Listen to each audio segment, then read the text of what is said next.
আর্যতীর্থ লেখা কবিতা প্রার্থনা। আমি সুমিত বন্দ্যোপাধ্যায়।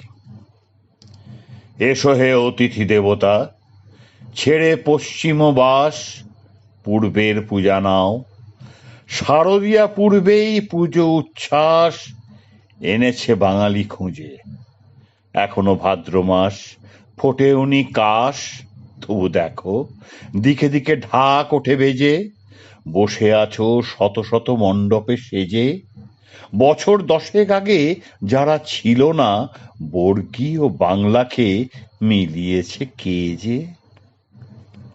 ওগো বাপ্পা মরিয়া, সিদ্ধি বিনায়ক তুমি, ব্যবসা বাণিজ্য কবে ছেড়েছে ভূমি, আমরাও গেছি ভুলে। সন্তান বড় হলে ভ্যাকেশনে যাওয়া আসা যেন মৌসুমি, সেসব সামলে আছি। অনুদানে ধুঁকে বাঁচি, উন্নয়নের সাথে খেলি কানামাছি। নেপোড়া মারছে দই, আমরা হাস্যমুখে হাঁড়িটার তলা কষে চাঁচি। তবে তবে চাইব কি বলো গজানন, এ রাজ্যে পুজো নিতে এসেছ যখন, নিশ্চিত জানো তুমি কেন আজ বাঙালির ভালো নেই মন। দীপাবলি নয় ওই আলোকিত ভিড়, আমরা পাথর শোকে লাজে নত শির।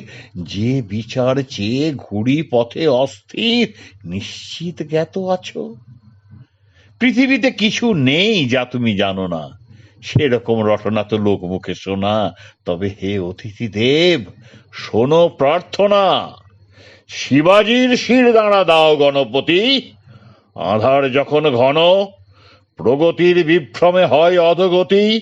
বিপরীত দিক যেতে যেন থাকে মতি। মেয়ের সব আগলিয়ে বসে আছে দেশ, উৎসবে উৎসাহ তাই না বিশেষ। বল ভরসা দাও, বিচার পাওয়ার আগে লড়াইয়ে না সে যেন ক্লান্তির লেশ। নাছোড় কঠিন জিদে কেউ না খুলতে চায় যুদ্ধের বেশ। বাংলার জাগরণে সিদ্ধি আশিস দাও মারাঠি গণেশ।